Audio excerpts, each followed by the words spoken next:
Shalom, apa kabar adik-adik sekolah minggu? Kembali hari ini kita akan bersama-sama belajar firman Tuhan dan kali ini akan ditemani oleh Kak Desi. Bagaimana kabarnya kalian hari ini? Kak Desi harap kalian tetap sehat, tetap semangat dan sukacita. Satu lagi, jangan lupa berdoa.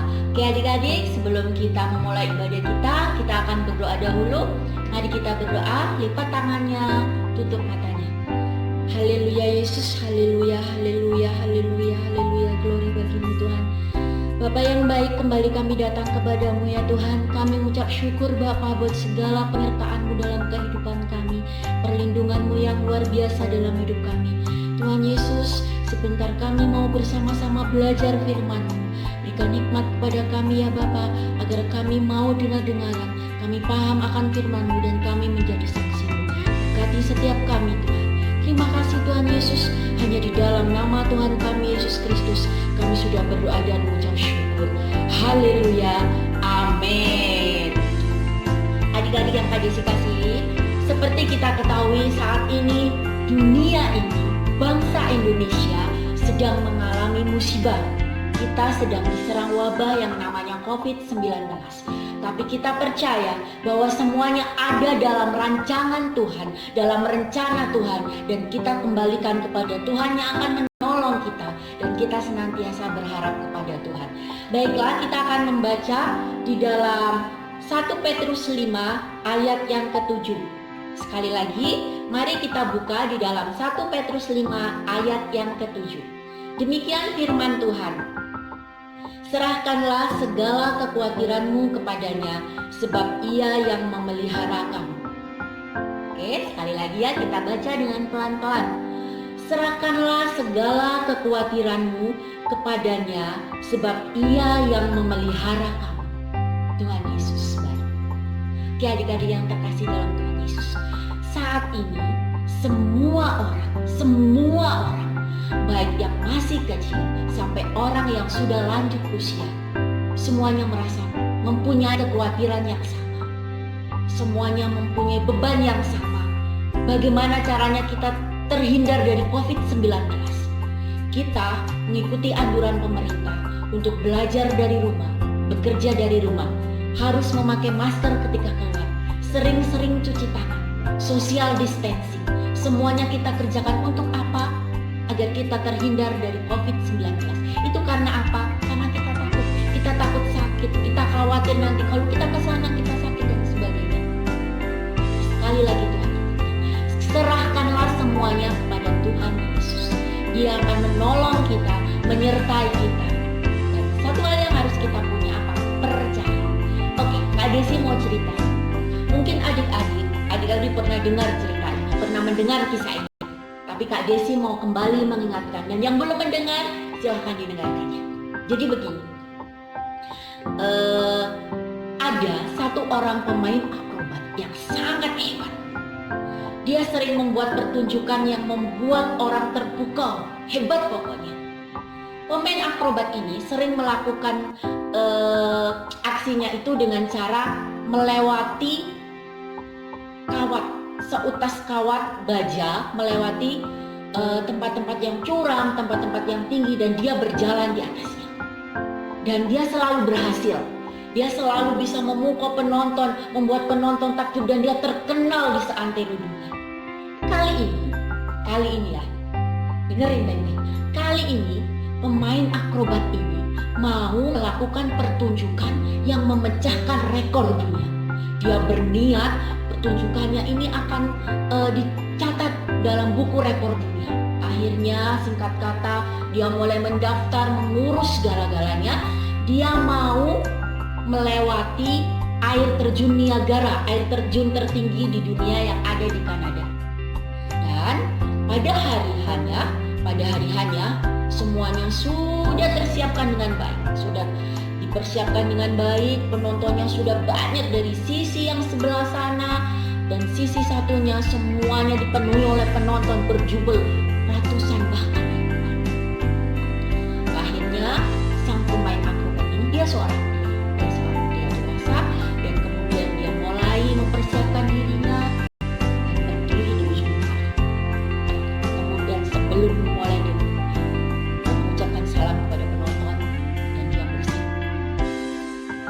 Saudara-saudara sekalian, apakah kalian percaya bahwa saya sanggup melewati seutas tali ini, berjalan dari sisi yang sebelah sini ke arah yang sebelah sana? Dan penonton dengan antusias menjawab, percaya, percaya, karena mereka tahu pemain akrobat ini, pria ini, dia selalu berhasil dalam melakukan aksinya. Oke, baiklah, saya akan memulai aksi saya. Akhirnya dia mulai berjalan. Semua penonton terdiam. Yang semula riuh, tangan, teriakan, sekali ini mereka terdiam sambil tahan nafas. Siapa yang enggak derdek? Siapa yang enggak derdek? Berjalan di atas ketinggian, di bawahnya jurang. Kemudian dia berjalan di atas tali tanpa pengaman, tanpa alas kaki. Dan akhirnya setelah membuat semua penonton tegang, akhirnya bapak ini, pria ini berhasil di sisi satunya. Sampailah dia di sisi satunya. Wow, luar biasa, hebat, hebat, hebat. Semua penonton bersorak-sorai. Dia berhasil. Tapi ternyata pria itu masih ingin melanjutkan aksinya. Kemudian dia berseru, Bapak Ibu sekalian, kalian masih percaya kalau saya akan kembali ke sisi awal saya tadi dengan berjalan kaki tanpa pengaman, dan kali ini mata saya akan ditutup? Wow, percaya, percaya. Tanpa berpikir panjang, penonton semakin antusias. Percaya, percaya, percaya.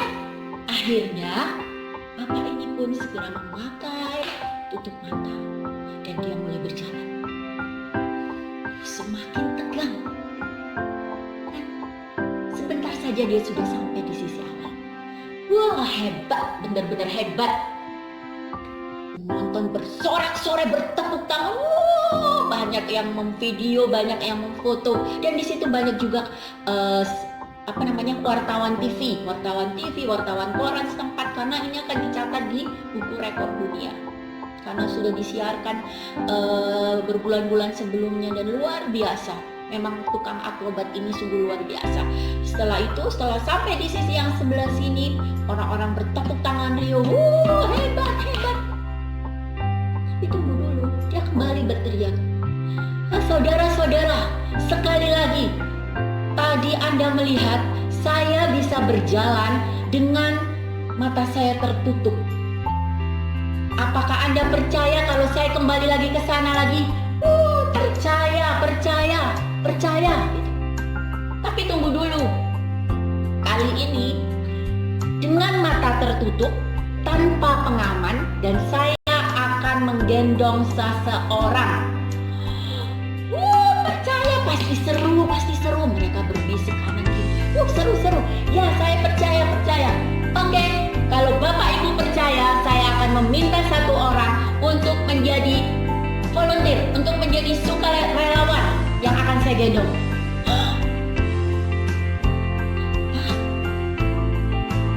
Digendong melewati seutas kawat baja, melewati atasnya air terjun, di bawah jurang.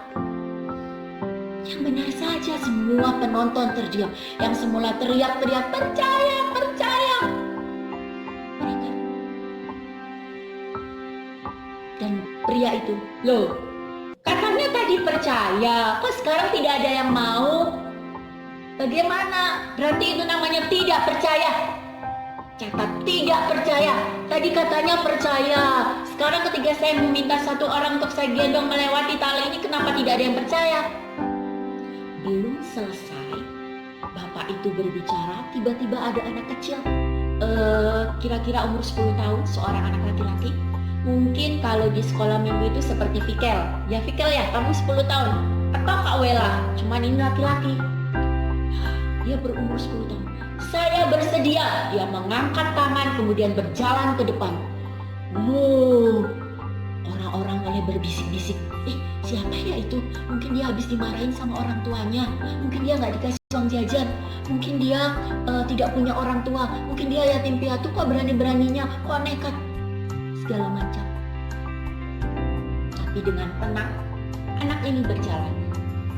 Dan bapak itu pun kemudian ditutup matanya, tukang akrobat tadi ditutup matanya, dan dia mulai digendong belakang, dan dia mulai berjalan di atas tali. Kita bayangkan ya, ditutup matanya, kemudian ada seutas tali, kita berjalan di atasnya. Kira-kira bisa nggak ya? Jatuh nggak ya? Nah, jangan dicoba tanpa pengawasan orang tua loh ya, nggak boleh. Nah, singkat kata, setelah melewati seutas tali dengan mata ditutup tanpa pengaman dan menggendong seorang anak kecil, wow, pemain akrobat ini berhasil. Dia berhasil melalui tantangannya. Tepuk tangan luar biasa. Kemudian anak ini turun. Dia tersenyum, tidak tegang, tidak nangis. Tidak nangis. Setelah dia turun, kemudian seorang wartawan datang kepadanya. Hai dek, ya, kenapa kamu kok berani sekali digendong dari sana ke sini? Dia nangis. Ya, karena saya mengenal bapak itu. Oh ya, bagaimana caranya kamu mengenal bapak itu? Saya sangat mengenal dengan baik bapak itu. Mengenal dengan baik, memangnya dia siapa? Dengan bangga anak itu bicara. Dia adalah bapak saya. Makanya saya percaya sama dia.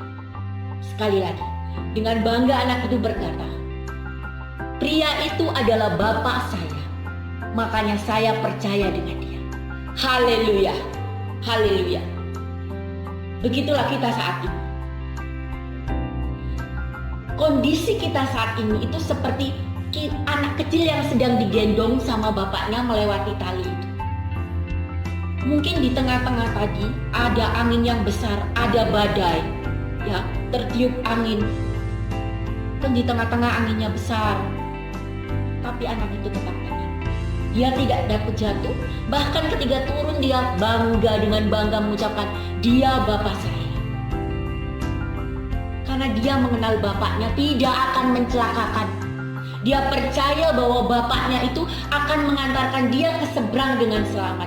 Begitu pula dengan kita adik-adik sekalian. Kalau saat ini kita di rumah, kita ujian dari rumah, tidak didampingi oleh guru, tidak ada pelajaran cuman mama, papa, ya, dengan sepengetahuan yang mungkin ya seadanya atau gimana. Tapi kita percaya dengan pertolongan Tuhan, kita mampu mengikuti ujian, nanti hasil nilai kita bagus, kita naik kelas, dan kakak-kakak atau adik-adik yang sekarang di tingkat akhir percaya bahwa Tuhan Yesus menolong kalian, kalian bisa lulus dengan nilai yang bagus dan bisa masuk ke sekolah yang kalian inginkan. Karena apa? Karena Bapa kita itu lebih hebat daripada Bapa di dunia. Kalau Bapa yang di dunia saja mau membantu, mau menolong, mau menjaga anaknya, apalagi Bapa kita yang di surga, Tuhan Yesus Kristus. Sekali lagi, apapun kondisi kita, ya, buat adik-adik atau bapak ibu yang sedang mendampingi anak-anaknya saat ini, apapun kondisi kita, apapun kesulitan kita, apapun kekhawatiran kita serahkan sepenuhnya kepada Tuhan Yesus. Karena Dia yang akan menolong kita, Dia akan membantu kita, mengangkat kita. Dia tidak akan pernah meninggalkan kita. Percaya saja. Satu hal, percaya, kemudian kita beriman bahwa Tuhan mampu menolong kita, menjaga kita, memelihara kita di tengah-tengah pandemi COVID-19 ini. Sekali lagi, mari kita tetap percaya kepada Tuhan Yesus. Kita andalkan Tuhan Yesus, kita tetap sukacita, kita tetap bersemangat menjadi berkat buat orang lain. Meskipun kita tidak punya apa-apa, apa yang bisa kita lakukan buat orang lain, mari kita lakukan. Kecil saja, mungkin itu bisa memberkati orang lain. Oke, terima kasih. Mari kita berdoa dulu. Tuhan Yesus, terima kasih Tuhan buat firman-Mu hari ini Tuhan. Engkau yang memberkati setiap kami, Engkau yang memelihara setiap kami, memenuhi kebutuhan setiap kami. Terima kasih ya Bapak. Apapun yang terjadi dalam kehidupan kami bersyukur Tuhan, karena kami punya Tuhan yang hebat, Tuhan yang luar biasa, Tuhan yang hidup, Tuhan yang sudah mati di atas kayu salib untuk menebus dosa-dosa kami. Begitu juga akan mengangkat segala penderitaan kami, sakit penyakit kami. Terima kasih Tuhan Yesus. Hanya di dalam nama Tuhan Yesus Kristus kami sudah berdoa dan mengucap syukur. Haleluya. Amin. Oke, adik-adik yang dikasihi Tuhan Yesus, tetap semangat, tetap sukacita, menjadi berkat di rumah ya. Menjadi kesenangan orang tua, menghibur orang tua. Jangan menjadi ada di rumah malah bikin beban, jangan. Tapi kita harus menjadi berkat buat orang tua, menyenangkan orang tua ya. Selalu berterima kasih apapun yang disediakan oleh orang tua kita. Jangan rewel ya. Kak Desi sudah kangen sama Billy, Cio. Buat adik-adik yang dikasih talenta sama Tuhan, misalnya bisa mewarna, kalian liburan ini kalian semakin mahir mewarnanya, belajar mewarna. Jangan main HP terus ya. Boleh main HP tapi dibatasi. Terima kasih. Satu lagi. Jangan lupa tetap cuci tangan ya. Pakai masker dan terus bergerak. Suka olahraga, ajak mama papa untuk olahraga. Terima kasih. Tuhan Yesus memberkati. Pasukan Kristus siap.